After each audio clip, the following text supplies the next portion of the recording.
السلام علیکم ورحمۃ اللہ وبرکاتہ۔ یہ واقعہ معراج کا پس منظر کہ آپ صلی اللہ علیہ وسلم نے اعلان نبوت جب کیا، آپ صلی اللہ علیہ وسلم کوہ صفا پر چڑھے، آپ صلی اللہ علیہ وسلم نے یا صباحا یا صباحا یا صباحا کی ایک آواز لگائی، اور یہ آواز مکہ کے تمام لوگوں نے سنی۔ یہ اس وقت کا ایک طریقہ کار تھا لوگوں کو جمع کرنے کا۔ آپ صلی اللہ علیہ وسلم جب یہ آواز لگائی، تمام لوگ جمع ہو گئے۔ آپ صلی اللہ تعالی علیہ وسلم نے کہا کہ اگر میں آپ کو یہ خبر دوں، اگر میں آپ کو بتاؤں کہ اس پہاڑی کے پیچھے سے ایک بہت بڑا لشکر آپ پر حملہ آور ہونے والا ہے، کیا آپ میری بات کی تصدیق کریں گے؟ کیا آپ مجھے سچا مانیں گے؟ تمام نے کہا ہم نے آج تک آپ کو کبھی بھی جو ہے وہ جھوٹا نہیں، آپ کی زبان سے جھوٹ سنا ہی نہیں، آپ نے ہمیشہ سچ ہی بولا ہے، لہذا ہم آپ کی بات کی ضرور بضرور تصدیق کریں گے۔ آپ صلی اللہ علیہ وسلم نے فرمایا قولوا لا الہ الا اللہ تفلحون۔ تو سنو، میں آپ کے سامنے ایک ایسا سسٹم آج لانچ کرنے جا رہا ہوں جو سسٹم آدم علی نبینا علیہ السلام لے کر آئے تھے، میں وہ قانون جو قانون موسیٰ علی نبینا علیہ السلام، ابراہیم علیہ السلام، عیسیٰ علیہ السلام لے کر آئے تھے، میں آج اسی سسٹم کو، اسی قانون کو آپ کے سامنے لانچ کر رہا ہوں۔ تو جو بھی اس قانون کو، جو بھی اس سسٹم کو فالو کرے گا تفلحون، وہ کامیاب ہو جائے گا، وہ زندگی میں کامیاب ہو جائے گا۔ آپ صلی اللہ علیہ وسلم کی وہاں سے مخالفت شروع ہو جاتی ہے، آپ صلی اللہ علیہ وسلم کی مخالفت کا وہاں سے آغاز ہو جاتا ہے۔ وہی لوگ جو آپ ابھی تک صادق الامین کہا کرتے تھے، سب سے زیادہ آپ کو سچا مانتے تھے، آج وہی آپ کو کوئی جادوگر کہہ رہا ہے، کوئی آپ کو جھوٹا کہہ رہا ہے، کوئی کاہن کہہ رہا ہے، بڑی نہ جانے کون کون سی باتیں آپ کو کہنی شروع کر دی جاتی ہیں، اور یوں ہی یہ دعوت و تبلیغ کا سلسلہ پھیلنے لگا، صحابہ ایمان کی طرف بڑھنے لگے، صحابہ نے ایمان لایا۔ اور میں آپ کے سامنے یہ بھی میرے دوستوں، میرے بھائیوں، وہ ایمان صحابہ کا بائی چوائس تھا، صحابہ ایمان بائی چوائس لائے تھے، بائی چانس نہیں تھے کہ اتفاقی طور مسلمان ہو گئے تھے، وہ نہیں تھا، بلکہ بائی چوائس مسلمان بنے تھے۔ اسی لیے ایک بھی روایت میں نہیں آتا ہے کہ ظلم کو دیکھ کر، جو ہے ستم کو دیکھ کر، مکہ کے ظلم و ستم کو دیکھنے کے بعد کسی نے ایمان سے منہ موڑ لیا ہو، پھر دوبارہ مرتد ہو گیا ہو، ایک بھی روایت ایسی نہیں ملتی ہے۔ وہ تو دوسری بات ہے، کوئی پلان بن کر آج آئے اور ایمان کا دعویٰ کرے، ایمان حقیقی نہ لائے، حقیقی ایمان لانے کے بعد ایک بھی روایت نہیں ملتی ہے کہ آپ کے صلی اللہ علیہ وسلم کے کسی صحابی نے پکا ایمان لانے کے بعد پھر مرتد ہو گیا ہو۔ حضرت سمیہ رضی اللہ تعالی عنہ کی شہادت ہو جاتی ہے، بلال حبشی کو مکے کی گلیوں میں جو ہے وہ گھسیٹا جاتا ہے، سہیب رومی کو کہاں سولی پر لٹکا دیا جاتا ہے۔ روایات میں آتا ہے حضرت سمیہ رضی اللہ تعالی عنہ کو دو ٹکڑے کر لیے جاتے ہیں، حضرت سمیہ رضی اللہ تعالی عنہ کے ٹانگوں میں دو رسیاں باندھ دی جاتی ہے، وہ رسیاں دو گھوڑوں کو باندھ دی جاتی ہے، ایک گھوڑے کو اس سمت دوسرے گھوڑے کو اس سمت دوڑا دیا جاتا ہے، حضرت سمیہ رضی اللہ تعالی عنہ ان کے دو ٹکڑے ہو جاتے ہیں۔ یہ صحابہ رضی اللہ عنہم جو بائی چوائس مسلمان بنے تھے، آج کیا ہے، آج کا نوجوان کیا سمجھتا ہے، آج کے نوجوان کو کیا معلوم، اس دین کو ہم تک پہنچانے میں صحابہ نے کتنی تکلیفیں، کتنی قربانیاں دی ہوں گی، کتنی قربانیاں۔ آج کا نوجوان الصلاۃ خیر من النوم سننے کے بعد پھر بھی آرام سے جو ہے اپنے اوپر لحاف ڈال کے ہی رکھتا ہے، اسے کیا معلوم ہے یہ آواز ہم تک پہنچانے کے لیے کتنی قربانیاں دینی پڑی ہے صحابہ کو، تابعین کو، تبع تابعین، سلف الصالحین کو۔ بہرحال یہ سلسلہ چلتا گیا، اور شعب ابی طالب کے اندر آپ صلی اللہ علیہ وسلم کے ساتھ ایک سوشل بائیکاٹ کر دیا جاتا ہے، ایک گھاٹی کے اندر آپ کو بند کر دیا جاتا ہے، اور وہاں پر 3 سال تک آپ آپ صلی اللہ علیہ وسلم اور صحابہ رہتے ہیں، جو آپ کے حمایت یافتہ لوگ تھے وہ بھی وہاں بند کر دیے جاتے ہیں کہ اعلان کر دیا جاتا ہے اس گھاٹی سے کسی کو نکلنے کی اجازت نہیں، اور اس گھاٹی کے اندر کسی کو جانے کی اجازت نہیں ہے۔ ایک سوشل بائیکاٹ کا اعلان کر دیا جاتا ہے۔ 7ویں 8ویں اور 9ویں سال، پھر اس کے بعد جب 10واں سال شروع ہو جاتا ہے، نبوت کا 10واں سال شروع ہو جاتا ہے، آپ صلی اللہ علیہ وسلم بہرحال وہ معاہدہ ٹوٹتا ہے، وہ چند لوگوں کی محنت سے جب وہ معاہدہ ٹوٹا، ان کی چلت فرد سے وہ معاہدہ ٹوٹتا ہے۔ آپ صلی اللہ علیہ وسلم نے، یہ تواریخ میں روایت میں ہم پڑھ لیں گے، وہ سیرت کی کتابوں میں ہم پڑھتے ہیں، جب ہم سیرت پر کبھی بات کریں گے تو اس پر بھی ہم کہ یہ کیا واقعہ تھا اور یہ کس طرح سے معاہدہ ٹوٹا اس پر بات کریں گے۔ اس وقت بہرحال ہم واقعہ معراج کا پس منظر ہم بیان کرنے کی کوشش کر رہے ہیں تاکہ ہمارے سامنے رہے، ہماری نظروں کے سامنے رہے، ہمیں پتہ تو چلے کہ کیا قربانیاں دینی پڑی ہے میری نبی صلی اللہ علیہ وسلم کو، کیا کیا تکلیفیں اٹھانی پڑی ہے۔ ایک ہی وقت میں میرے نبی صلی اللہ تعالی علیہ وسلم کو 2 لڑکیوں کو طلاق دے دی جاتی ہے۔ یہ تو میں بول رہا ہوں، ہم بول اور سنیے رہے صحیح، ہم محسوس نہیں کر سکتے یہ بات۔ کیوں؟ یہ وہ محسوس کرے گا جو لڑکیوں والا ہوگا اور اس کی 2 لڑکیوں کو ایک ہی دفعہ میں طلاق دے دی جائے، دونوں لڑکیوں کو گھر واپس بھیجا جائے۔ جس کی 2 لڑکیاں ایک دفعہ گھر واپس آ جائے، وہ یہ تکلیف، یہ درد وہ محسوس کر سکتا ہے۔ میں اور آپ کیا محسوس کریں گے؟ ہم نے تو یوں ہی بائی چانس ہم مسلمان بن چکے ہیں۔ میرے ساتھیوں، اس دین پر ہمیں غور و فکر کرنا چاہیے۔ بہرحال یہ سلسلہ چلتا گیا، یہ سلسلہ بڑھتا گیا، اور آپ صلی اللہ تعالی علیہ وسلم اور صحابہ رضی اللہ تعالی عنہ پر ظلم و ستم کے پہاڑ توڑے جا رہے تھے۔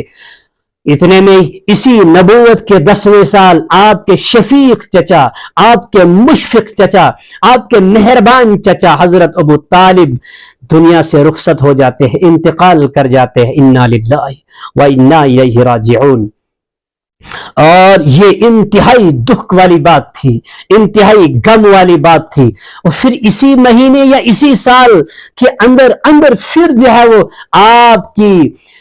آپ کی اہلیہ محترمہ امہات المؤمنین حضرت خدیجۃ الکبریٰ رضی اللہ تعالی عنہا، جو آپ کی اہلیہ تھی، ام المؤمنین تھی، جو آپ کی سہارا تھی۔ آپ دن میں تکلیف اٹھا کر آتے، دن میں مشکلات اٹھا کر آتے، وہ شام کو آپ کے پاس آتی، دھڑا سے باندھتی، آپ کو سہارا دیتی، اس کا بھی انتقال ہو جاتا ہے۔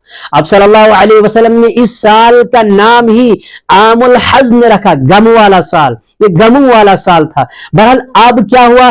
اب کفار مکہ علی اعلان آپ کو ستانے لگے، اور آپ وہ دونوں سہارے نکل جاتے ہیں، چھوٹ جاتے ہیں، ٹوٹ جاتے ہیں۔ اب علی اعلان کھلم کھلا ستانے پر یہ کفار مکہ آ جاتے ہیں۔ اور اتنے میں ایک دن آپ صلی اللہ علیہ وسلم کے گلے میں رسی کو باندھا جاتا ہے، اتنی ٹائٹ رسی باندھی جاتی ہے، اتنی ٹائٹ اس کو گانٹی جاتا ہے، اس کو گانٹا جاتا ہے، اتنا مروڑا جاتا ہے کہ آپ صلی اللہ علیہ وسلم کی آنکھیں لال ہو جاتی ہے، آپ کا چہرہ انور لال ہو جاتا ہے۔